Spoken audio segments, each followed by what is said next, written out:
Ao aproximar-se do auge do seu discurso, o Cântico de Raazino, Moisés começou a falar por meio de paradoxos.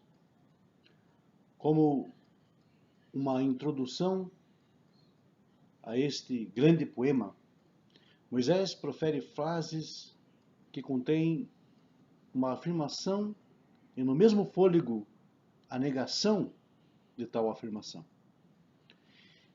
E o mais impressionante de tudo é que essas frases refletem de forma fiel o que havia passado e o que viria a ocorrer no futuro do povo de Israel. Estamos nesse instante diante do líder que tenta, durante todo o seu discurso, que se estende por todo o livro de Deuteronômio, Devarim, influenciar o povo a aceitar e a adotar a lei da Torá como a constituição do Estado a ser criado.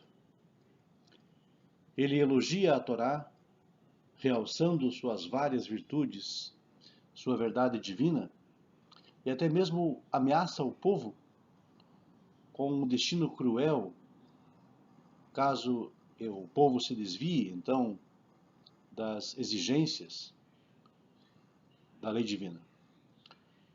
Com muita dedicação e paciência sem limites, tratou de ensinar ao povo as várias leis, mandamentos, ordenanças, preceitos da sagrada lei divina, sempre afirmando serem estas a essência da vida do povo, na qual se oculta o bem absoluto de Deus. De fato, Moisés realizou uma campanha de convencimento enérgica e agressiva, com o objetivo de influenciar o povo para que fizesse da Torá e de todo o escopo da lei divina o prenúncio e o objetivo das suas vidas. No entanto, quando estava por terminar o seu discurso, ele declara o seguinte: ordenou Moisés aos levitas, dizendo: devereis tomar este livro da lei e o colocar ao lado da arca da aliança do Eterno vosso Deus, para que ali então esteja por testemunho contra vós. Porque eu conheço a vossa rebeldia e a vossa dura cerviz. Eis que ainda vivendo eu hoje convosco, tendeis sido rebeldes contra o Eterno. E quanto mais, então, depois da minha passagem, da minha morte, congregai diante de mim todos os anciãos de vossos filhos, de vossas tribos, e eu vos falarei. O grande mestre estava ciente, então, de que, mesmo durante a sua vida, o povo tinha dificuldades em compreender, em acatar e aceitar os preceitos da lei divina. Por essa razão, estava preocupado que agora, diante da possibilidade, ou melhor dizendo, diante da certeza da sua partida, o povo certamente cairia em transgressão, cairia em pecado e acabaria então se desviando dos mandamentos sagrados da eterna lei divina. E prossegue o texto de Deuteronômio 31, verso 25 a 29. Reuni então as vossas tribos, e eu vos falarei estas palavras aos seus ouvidos, e tomarei por testemunho contra eles os céus e a terra, porque sei que depois da minha morte, da minha partida, certamente vos corrompereis e vos desviareis do caminho que eu vos tenho ordenado. Estas são palavras realmente bastante estranhas, considerando-se o que Moisés já teria anteriormente falado. Vejam, diz Moisés, o grande estadista e o grande legislador: bem sei que a Torá não é para vocês. Sei claramente que vocês vão abandonar o seu jugo imediatamente após a minha morte. Agora já sei que esta lei não combina com vocês e estou convencido de que vocês não vão respeitá-la. Por isso, peço-lhes que guardem o livro da Torá e guardem-no na arca da aliança, para que sempre se lembrem que não estão cumprindo a Torá. Será que é assim que deve se expressar o líder que deseja o bem do seu povo? Será que, falando deste jeito, Moisés poderia despertar a confiança do povo na lei da Torá? E por que então, por que outorgou ao povo? Por que entregou ao povo? Se sabia de antemão, sabia adiantadamente que o povo não iria obedecê-la? Que tipo de legislador seria este que impõe leis que são, digamos, impraticáveis? Nós constataremos que Moisés disse essas coisas de forma consciente, com o intuito claro de esclarecer algumas verdades ao povo. É fato que Moisés sabia da dureza do coração daquele povo, sabia da determinação de irem contrário ou contrários às leis da Torá. Naturalmente, Moisés, inspirado por Deus, o nosso Criador, ele tinha a noção perfeita de como o povo seria endurecido com relação às leis de Deus. E esse discurso visa então alertar aquela geração para que ensinassem às gerações futuras, que tirassem lições das experiências pelas quais aquela geração passou no deserto, para que então futuramente isso não voltasse a ocorrer. E no comentário do Rabi Shimshon Raphael Hirsch, nós lemos o seguinte: nada é mais eficaz para provar a origem divina da missão de Moisés do que o conhecimento prévio e a revelação posterior daquilo que viria a ser o comportamento do povo no futuro, conforme expresso nos versos 27 e 29. Se a lei de Moisés, conforme certas pessoas costumam chamar a Torá, fosse de fato uma lei criada por Moisés, ele teria feito aqui uma bobagem indescritível. O que poderia ser mais ilógico do que dar ao povo leis diametralmente opostas ao seu modo de pensar e ao seu caráter, a ponto de que o próprio legislador anuncie que o povo vai delas se afastar e nos séculos vindouros abandoná-las por completo? E vejam, como última linha de defesa para estimular o povo a cumprir a lei, assim mesmo o grande legislador não encontra mais ninguém para testemunhar a seu favor além dos céus e da terra. Sob um prisma atual, tudo isto se torna ainda mais interessante. Se observarmos sob a perspectiva histórica, nós poderemos constatar o quanto Moisés estava correto, como ele conhecia bem o seu povo. De fato, o povo rejeitou a Torá e a observância dos seus mandamentos. A história de Israel, desde os idólatras da geração imediatamente posterior à de Josué, até os judeus seculares da época atual, reflete a tensão existente entre Torá, que foi outorgada e dada a Israel, e as constantes tentativas que muitos fazem de se livrar do jugo dos seus mandamentos, para então poderem viver como todos os outros povos, expressando de modo claro que, na verdade, a sua intenção é deixar de cumprir, de estabelecer aquilo que foram ordenados como indivíduos e como nação. É realmente algo bastante grave que pesa, digamos, contra aquela geração. E nós vemos essa história se repetindo ao longo da rota ah, desenhada pelo próprio povo ao longo da sua história.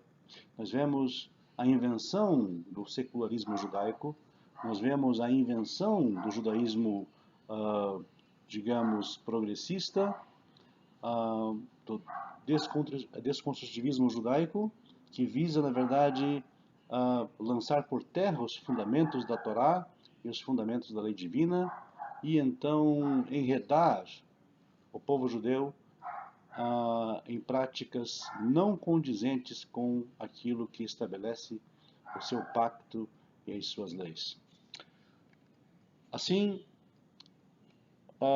nós vemos que ao longo da grande aventura de Israel na história humana, as palavras de Moisés se cumpriram de forma muito precisa, de forma muito cabal. Moisés provou tudo isto e quis dizer algo com suas palavras. Ao anúncio da rebeldia permanente, Moisés agregou um anúncio totalmente oposto, a profecia da lealdade contumaz à Torá.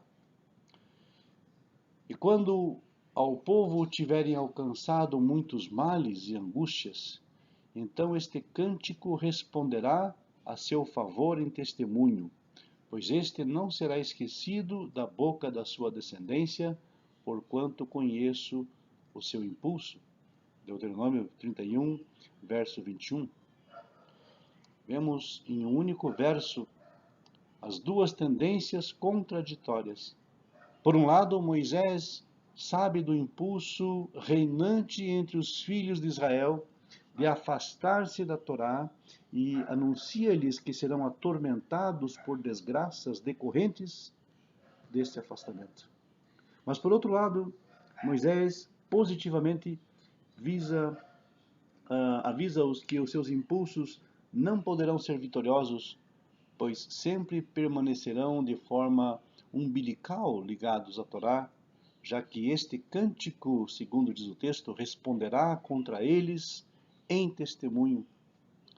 E para muitos comentaristas, a palavra cântico, nesta paraxá Ha'azinu, refere-se nada mais, nada menos do que a própria Torá como um todo, toda a Torá. O testemunho a ser prestado é a própria sobrevivência da Torá, é o fato de que jamais será esquecida, é o fato de que sempre, em todas as gerações, haverá remanescentes, aqueles que, apesar de tudo e de todos, apesar dos movimentos secularizantes, apesar das leis impostas pelas autoridades por onde o povo de Israel tenha andado, ainda assim eles se apegarão, continuarão a respeitá-la e a cumpri-la de forma fiel. Observamos assim mais uma profecia de Moisés, a declaração que segue: pois este não será esquecido da boca da sua descendência. É um testemunho claro da sua clarividência, é um testemunho claro da profecia de Moisés. Devemos nos lembrar que por muito tempo não foi possível estudar Torá nas condições ideais, por exemplo, de uma yeshivá, de uma academia rabínica. A humanidade nunca criou reservas ambientais nas quais os esforçados estudiosos da Torá pudessem estudar com tranquilidade. Muitos, pelo contrário, nesta história, nós percebemos, ela está repleta de tentativas sucessivas, sejam elas de forma violentas ou sedutoras, para fazer com, a todo custo, que a Torá e seu estudo e a sua prática fossem relegados a segundo plano e que caíssem definitivamente no esquecimento. Essas tendências ou esses fatos são recorrentes na história do povo judeu, tanto quanto estiveram perdidos na Galut, no exílio, ao longo da sua milenária história. Então, nós percebemos que o martírio judaico e a morte pela fidelidade à prática dos mandamentos foi aqui, de certa forma, profetizada por Moisés. Ele sabia que haveria, ao longo da história judaica, pessoas que dariam não apenas as suas posses, mas também dariam até mesmo as suas próprias vidas, a fim de que a Torá fosse preservada para as gerações seguintes. O milagre da sobrevivência da cultura judaica, do povo judeu, assombra também historiadores que tentam entender os processos de evolução dos diversos povos. Nós temos um comentário de J.A. Glover, na obra The Ancient World, página 184, que diz o seguinte: não há povo na história do Oriente com uma história mais estranha que a dos judeus. E o mais estranho de tudo, a religião antiga dos judeus continua a existir, enquanto todas as religiões de todas as raças antigas, pré-cristãs, simplesmente desapareceram. Novamente estranho que as religiões vivas em todo o mundo foram construídas a partir de ideias derivadas do judaísmo. A questão, portanto, não é averiguar o que se passou, mas como se passou. Por que esta raça continua a existir? Por que o judaísmo vive? Não temos respostas a essas perguntas, conclui J.A. Glover. Mas Moisés respondeu a essas perguntas antes mesmo que a história acontecesse. Moisés incluiu esses dois opostos em um único verso, um único passuca, ensinando com isto o segredo do destino judaico dos filhos de Israel. Ele lhes lembrou que iriam desviar-se sim dos caminhos da Torá, mas ao mesmo tempo avisou-os que este cântico não será esquecido da boca da sua descendência. E é esta aparente contradição que explica a maravilha da eternidade, da sobrevivência do povo judeu, que vive e sobrevive, apesar de tudo o que lhe sobreveio. A Torá, disse-lhes Moisés, é de origem divina, não é fruto das mentes privilegiadas do povo. Por isso, ela nos é imposta necessariamente, gerando o perigo de muitos virem a se afastar dela. Pois como não foi escrita a partir de vivências e experiências do povo, tal e qual ocorre com a legislação de outros países, os impulsos naturalmente se opõem e resistem a ela. No entanto, justamente por não ser uma criação humana, ela foi agraciada com a eternidade e jamais desaparecerá. Ao contrário do que aconteceu, por exemplo, com outras religiões orientais.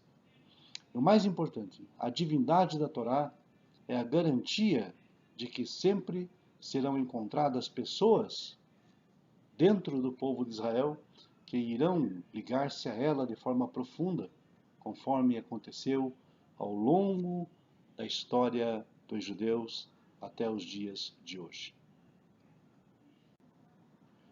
Bechiper admato amo, e se fará pela terra a expiação do seu povo. E no Midrash, chamado Sifri, que interpreta o quarto e o quinto livro da Torá, lemos a respeito desta paraxá o seguinte: grandiosa e profunda é esta canção, pois abrange o presente e o passado e prediz o futuro. Ela inclui a ideia de mundo futuro, de um mundo melhor e mais nobre. Somente poucas palavras encerra o maravilhoso poema desta paraxá Ha'azinu. Linhas contadas, sentenças breves e concisas, mas como é profundo e elevado o conteúdo dessas palavras tão resumidas. A sua poesia abre as portas do céu e a sua profecia é profunda como o gênio criativo de Israel. Cada frase, cada linha, cada palavra é como se fosse um ornamento com a coroa da imortalidade, da infinita eternidade. Se qualquer outra pessoa e não Moisés fosse o autor desse poema, Razino, teríamos que confessar que se trata de um homem divino, pois nem uma única palavra que seja dessa profecia se perdeu. Tudo o que ele predisse realizou-se, disse o grande Nachmanides. O poema Ha'azinu, que é o tema da nossa paraxá desta semana, que significa escuta, disse um grande sábio judeu, é a quinta essência e a fonte da profecia judaica, a fonte da qual os profetas e profetisas que o povo judeu produziu tiraram a sua inspiração poética. Tudo o que os posteriores profetas escreveram são explicações, comentários feitos em cima das palavras de Moisés. Este pequeno capítulo da Torá, Ha'azinu, nós somos apresentados a toda a história judaica desde a sua gênese, de suas origens, até a Harit Hayamim, até o último dos dias, até o fim dos tempos. Este futuro que robusteceu e animou o povo judeu a viver, a empenhar-se em seu futuro, a confiar e a aspirar. Persiste diante de nossos olhos essa devoção a uma causa, essa entrega a esses preceitos. Perante os nossos olhos, passa em revista toda a história, desde os tempos remotos, desde os tempos mais antigos. Como se diz, achou numa terra deserta e num ermo solitário, povoado de uivos, cercou-o e cuidou dele, guardou-o como uma menina dos seus olhos. Como a águia que desperta a sua ninhada e voeja sobre os seus filhotes, o Eterno o fez cavalgar sobre os altos da terra para comer do fruto dos seus campos. Mas, engordando Yeshurun, que é o nome do povo de Israel, o meu amado deu coices, engordou, engrossou e ficou nédio, e abandonou a Deus, o seu Criador, desprezou a rocha da sua salvação. E a consequência deste esquecimento, deste alheamento da rocha da sua salvação, qual foi? Israel foi levado ao cativeiro, a galut, a diáspora, a dispersão entre povos hostis, que lhe causaram indescritíveis sofrimentos psíquicos e físicos. Mesmo assim, Israel não se deixou abater pela desgraça e não se desanimou, pois mesmo nos piores momentos, nos momentos mais tristes, quando levado pelos piedosos inquisidores ao alto de fé para redimir a sua alma pecaminosa, ou quando foi conduzido como rebanho ao matadouro, às câmaras de gás, pelas hordas dos nazistas, para pagar o seu crime de ser judeu, Israel não cessou de cantar Anima a mim, eu acredito, Anima a mim, eu acredito. De forma inabalável, confiante na promessa divina, como se diz, mesmo assim, estando na terra dos seus inimigos, não os rejeitarei, não os desprezarei, para anular a minha aliança com eles, porque eu sou o eterno seu Deus. E o Talmud interpreta de forma minuciosa essa sentença da Torá e menciona as eras e as circunstâncias da história judaica quando o povo de Israel teria merecido ser desprezado pelo Eterno. Por exemplo, na época dos gregos, na época do poderio grego em que os judeus estiveram sob a égide do Estado helênico, quando grande parte do povo judeu se deixou influenciar pela cultura helenista, mesmo assim surgiram grandes mestres como Shimon HaTzadik e os valentes Hashmonaim, que cuidaram para que a chama do judaísmo não se apagasse.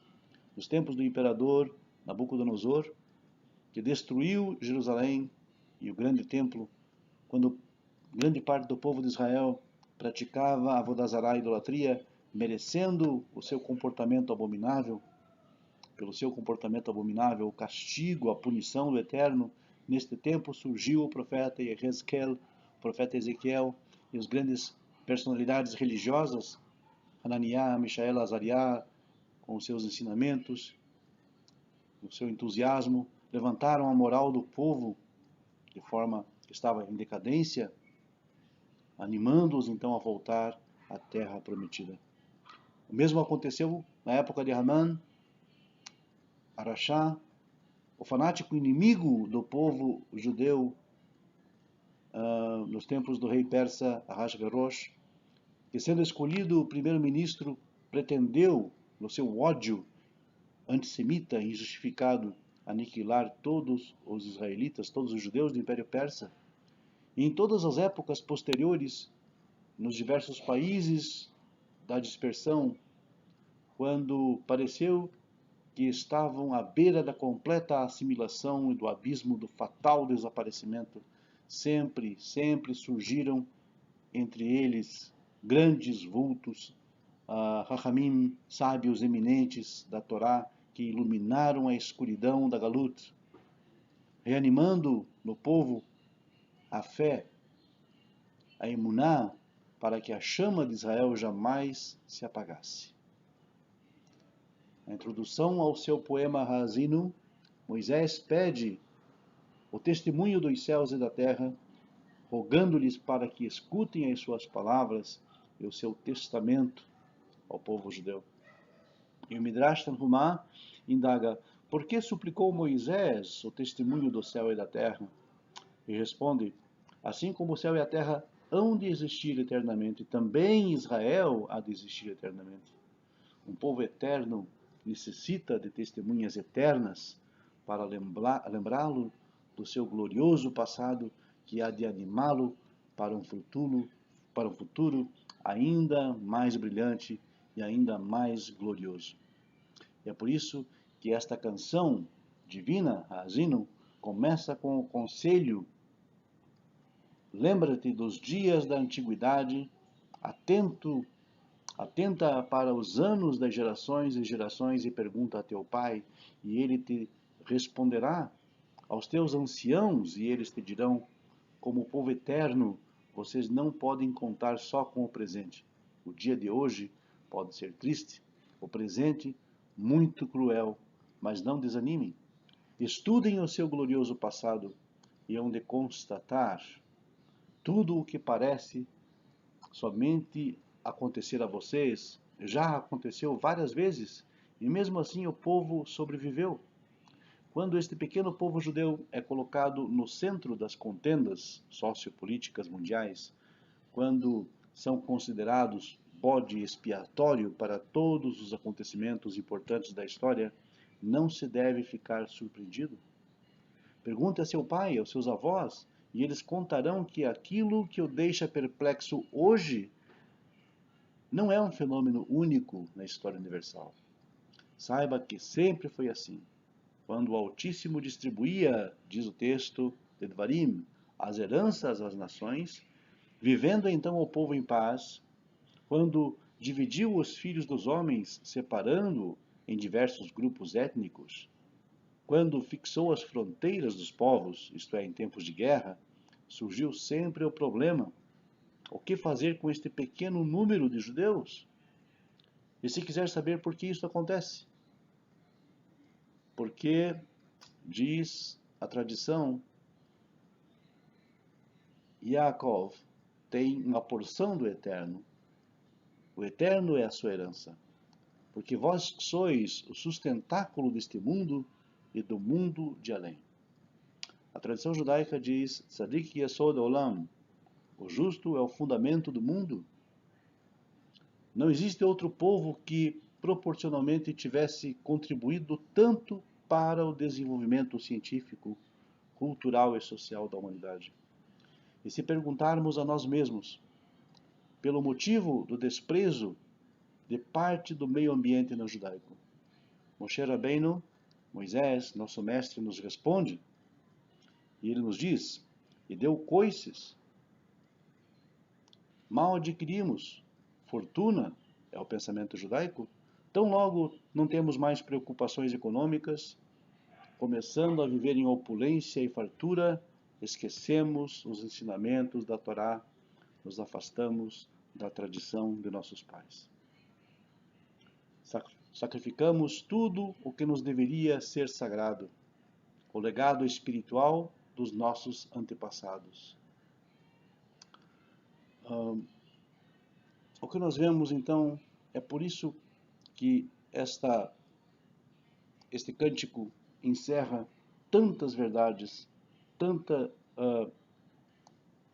tantos fatos que realmente ocorreram na transição da história judaica. Nós vemos a profecia de Moisés falando acerca da herança dos judeus, da sua terra, e que depois de robustecidos e engordados, de criados, eles começariam a dar coices, rejeitando a Torá, e passariam então por maus bocados, por maus pedaços ao longo da sua história. Mas ainda há esperança, porque sempre existirá um remanescente, sempre existirá uma porção do povo que, quando a maioria se esquece, eles tratam de lembrar. Porque assim foi na profecia de Moisés, quando ele convocou céus e terra, testemunhas eternas, para um povo eterno. Terminamos assim o comentário da Parashá dessa semana. Espero que tenha sido motivo de inspiração para o estudo mais aprofundado a cada dia. E contamos então com a audiência de vocês para a próxima semana, se assim o Eterno nos permitir. Muito grato a todos.